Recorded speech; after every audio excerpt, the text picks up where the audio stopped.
ছেলেটা পাগলের মতো মা মা করে চিৎকার করেছে, আর বাড়ির সকলে ওকে ঘিরে কোমর দুলিয়ে নেচেছে।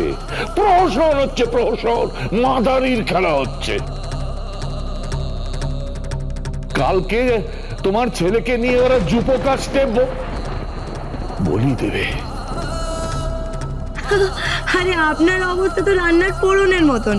আরে বাবা, সব সবজিতেই আছে, সব রান্নাতেই আছে, রান্নার স্বাদ ওই ফোড়নের জন্য, অথচ কোনো কদর নেই। ঠিক যেমন আপনার পরিবারে আপনার কোনো কদর নেই।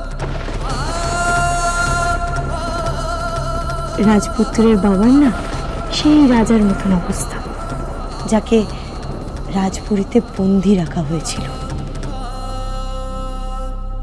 খুকুমণি, ইয়েস ইয়েস, খুকুমণি।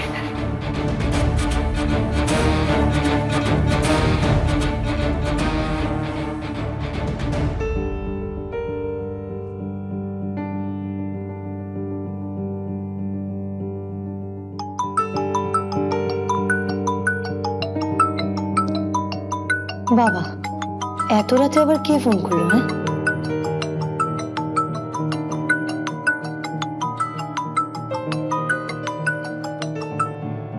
হ্যালো, কে বলছেন?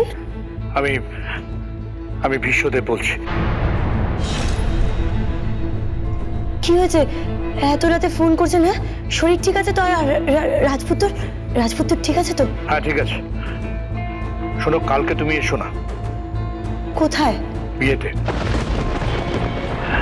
তুমি যদি বিয়েতে না আসো তাহলে বিহান বিয়ের মণ্ডপে যাবে না, সেটা ভালো। ওর বিয়েটা না হওয়াই ভালো। কে?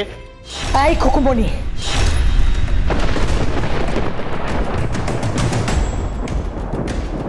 আমি নিচে গিয়ে তোমাকে ইনভাইট করে এসেছি, আর তুমি কথা দিয়েছো তুমি আসবে, আর বিহানকে বিয়ের মণ্ডপেও নিয়ে আসবে। এটা তোমার দায়িত্ব। This is your responsibility. হ্যাঁ, দায়িত্ব তোমার। আশা করি কথাটা মাথায় রাখবে। হ্যাঁ, যাব। রাজপুত্রকে বিয়ের মণ্ডপ অব্দি নিয়ে যাব। কথা যখন দিয়েছি কথা রাখবো। খুকুমণি দাস কথা রাখতে জানে।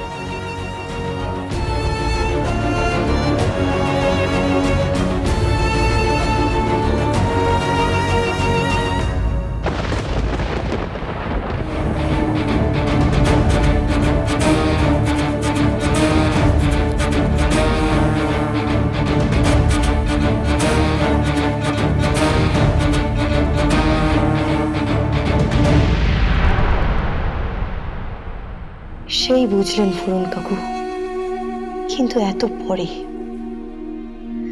ওই ধাপার ফুলকপি ফুলটুসি কাকিমার জালে আপনি পা দিয়ে ফেলেছেন। এরপর স্বয়ং উপরওয়ালাও আপনার ছেলেকে উদ্ধার করতে পারবে না উদ্ধার করতে।